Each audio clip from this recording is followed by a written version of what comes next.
अस्सलाम वालेकुम, कैसे हैं आप सब? उम्मीद है सब लोग खैरियत से होंगे। तो जैसे कि आपने पिछली क्लासेस में ये वाले तमाम टूल हमने देख लिए थे और ये इरेज़र टूल, सीज़र टूल और नाइफ़ टूल भी हमने देख लिया था, ठीक है? तो अब हम इससे आगे बढ़ते हैं, ठीक है? उसके बाद आ जाता है हमारे पास रोटेट टूल, ठीक है? रोटेट टूल में भी हमारे पास 2 टूल्स होते हैं, तो इनको मैं बाहर निकाल लेता हूँ यहाँ से, ठीक है? तो सबसे पहले हम लोग कर लेते हैं गूगल क्रोम से कोई भी इमेज, ताकि मुझे आपको समझाने में आसानी हो, ठीक है? नेचर बैकग्राउंड मैंने सर्च किया, ठीक है? तो यहाँ से मैं कोई भी इमेज कॉपी करके यहाँ पे लेके आ जाऊँगा, ताकि आपको मैं रोटेट टूल समझा सकूँ। तो ये ओपन हो चुकी है, तो मैं इसको राइट क्लिक करके कॉपी इमेज कर लेता हूँ। ये राइट क्लिक किया मैंने और ये कॉपी इमेज, और देन इलस्ट्रेटर में आके कंट्रोल वी से मैं इसको पेस्ट कर रहा हूँ, ठीक है? ये काफ़ी बड़े साइज़ में है, तो मैं कंट्रोल स्पेस से मैं ज़ूम आउट करूँगा और इसको स्केल डाउन करने के बाद में हम देखते हैं कि, तो हम फर्स्ट टूल ये वाला देख लेते हैं कि ये काम कैसे करता है, ठीक है? तो रोटेट टूल को जैसे ही आप क्लिक करेंगे, तो ये देखें आपके पास छोटा-सा जो है ये एंकर पॉइंट टाइप हमारे पास कुछ आ जाएगा, ठीक है? हम इसको मूव करके कहीं भी लेके जा सकते हैं। ये क्या है, हमारा वो पॉइंट होगा जिस पर ऑब्जेक्ट रोटेट होगा, ठीक है? तो अगर मैं इसको यहाँ उठा के इस कॉर्नर पे रख देता हूँ, ठीक है? अब मैं इसको अगर मूव करता हूँ, तो देखिए उसी कॉर्नर से हमारा ऑब्जेक्ट जो है वो रोटेट हो रहा है, ठीक है? मैं कंट्रोल Z प्रेस करता हूँ और अगर इसको मैं सेंटर में लेके आ जाता हूँ यहाँ पर, या कहीं और भी आप रख लें, तो अब जब आप इसको रोटेट करेंगे तो सेंटर से होगा, ठीक है? सेम इसी तरीके से अगर आप इसको यहाँ पर रखते हैं और अब अगर रोटेट करते हैं, देखें उस पॉइंट से आप रोटेशन करेंगे फिर, तो कंट्रोल Z। और दूसरा टूल जो हमारे पास आता है वो है रिफ्लेक्ट टूल, ठीक है? अब रिफ्लेक्ट टूल क्या काम करता है, अब जैसे ही आप इसको पकड़ के इमेज को इस साइड पे लेके जाएंगे, ठीक है, तो ये आपकी इमेज को रिफ्लेक्ट कर देगा। रिफ्लेक्ट क्या होता है, अब देखें ये टेबल जो है हमारी जो लेफ़्ट साइड पे है, ये टेबल हमारी लेफ़्ट साइड पे है। अब अगर मैं इसको रोटेट करता हूँ इस तरह करके, शिफ्ट पकड़ के अगर आप करेंगे, तो सेम ये देखें ये भी एंकर पॉइंट वहीं पे है, ठीक है? तो इसने इमेज को रोटेट नहीं किया, इसने जस्ट रिफ्लेक्ट किया इमेज को, यानी उसकी पोजीशन को चेंज किया। अगर मैं आपको एग्जांपल से समझाऊं, ये देखें, अगर मैं इसको यहाँ से रोटेट टूल मेरा सिलेक्ट नहीं है, सिलेक्शन टूल है, अगर मैं इसको इस तरह रोटेट करता हूँ ना, देखें तो इमेज हमारी उलट हो जाएगी, ठीक है? रिफ्लेक्ट टूल क्या काम कर रहा है कि हमारी इमेज की पोजीशन को चेंज कर रहा है। अगर ये वाली टेबल हमारी राइट साइड पे है, अगर हम रिफ्लेक्ट टूल लेके अब इसको अगर मूव करते हैं, सॉरी वो वाली इमेज हमारी सिलेक्ट है, तो हम पहले इस इमेज को सिलेक्ट कर लेते हैं। इस इमेज को मैंने सिलेक्ट किया और रिफ्लेक्ट टूल लिया, और जस्ट अपने माउस से आपने क्या करना है, रोटेट करना है, लेफ़्ट क्लिक होल्ड रखना है, और इमेज को जैसे ही आप रोटेट करेंगे तो रोटेट हो रही होगी। अगर आप अब देखें एग्जैक्ट उस पोजीशन पे नहीं जा रही जिस पोजीशन पे मुझे चाहिए, तो मैं क्या करूँगा, शिफ्ट को जैसे ही मैं प्रेस करूँगा, तो ये देखें उस जगह पे हमारी आ चुकी है, ठीक है? अगर आप इसको रोटेट करेंगे तो देखें, रिफ्लेक्ट करेंगे तो यहाँ से इस तरफ आ जाएगी, ठीक है? ये टेबल पहले राइट साइड पे थी, अब लेफ़्ट साइड पे आ गई, ठीक है? ज़्यादा नहीं करना, जस्ट आपने क्या करना है, 90 डिग्री रोटेट करेंगे।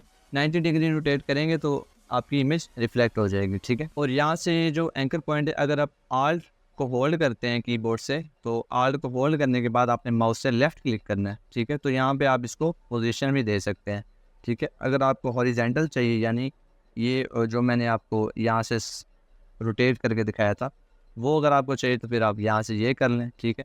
अगर आपको वर्टिकल में चाहिए तो इस तरह हो जाएगी।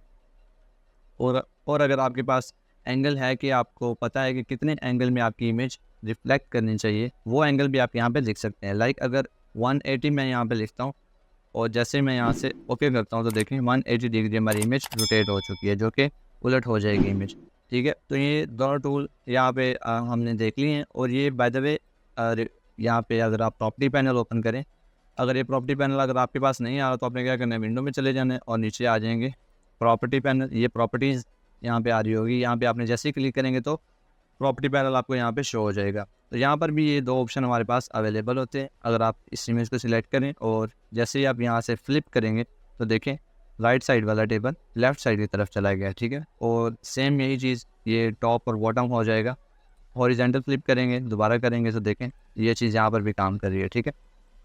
तो रोटेट टूल हमारे हो चुके हैं, और उसके बाद आता है हमारे पास स्केल टूल। अब स्केल टूल का मुझे नहीं लगता कि यहाँ पर कोई काम है। जो चीज़ हम लोग माउस की मदद से ऑलरेडी कर सकते हैं, अब देखें ये वाली टूल मेरा सिलेक्शन टूल सिलेक्ट है, ठीक है?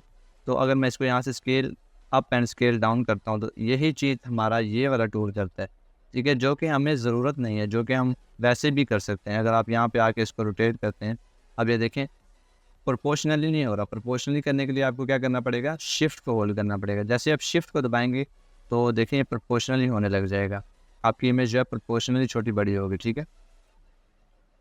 तो स्केल टूल के अंदर हमारे पास आ जाता है शेयर टूल। शेयर टूल क्या काम करता है, इसको मैं बंद कर लेता हूँ और इन टूल्स को मैं बाहर ले आता हूँ।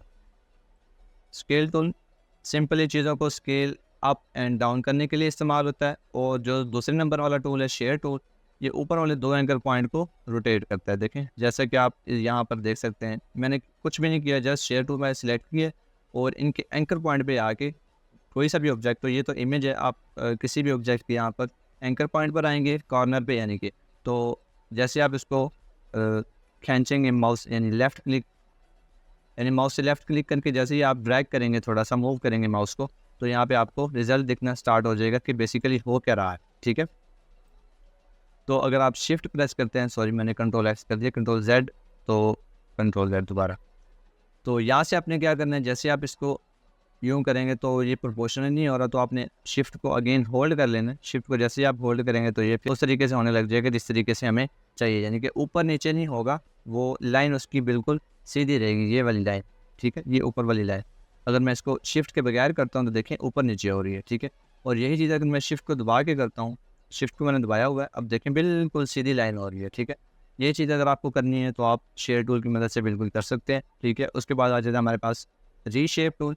रीशेप टूल क्या काम करता है, अगर आपने कोई पेन टूल से शेप बनाई हुई है, ठीक है, तो उसको आप रीशेप करना चाहते हैं, ठीक है। रीशेप से मुराद ये है कि आप उस शेप में कस्टमाइजेशन करना चाहते हैं या उस शेप को दोबारा से चेंज करना चाहते हैं, कोई और एंकर पॉइंट ऐड करना चाहते हैं, तो ये टूल आपकी हेल्प करता है, ठीक है। ये कैसे काम करता है, इसको मैंने सिलेक्ट किया, ठीक है, और यहाँ पर आकर जैसे आप यहाँ पे आएंगे तो माउस के साथ छोटा सा हमें डॉट मिल जाएगा, ठीक है। वो डॉट क्या काम करेगा, एक एंकर पॉइंट ऐड कर देगा वहाँ पे, ठीक है, जैसे कि आप यहाँ पे देख सकते हैं, और उस एंकर पॉइंट को वहाँ से हम लोग मूव कर सकते हैं। वो एंकर पॉइंट हमारा वहीं पर ही है। अगर आप डायरेक्ट सिलेक्शन टूल लेके यहाँ से आप इसको भी यहाँ से मूव कर सकते, मतलब जो शेप आपके पास बनी हुई होगी ना, उस शेप को कोई और शेप देना चाहते हैं तो आप रीशेप टूल का इस्तेमाल करेंगे, ठीक है। ये चीज़ हम पेन टूल की मदद से भी कर सकते हैं, ठीक है, तो इसमें कोई हर्ज नहीं है।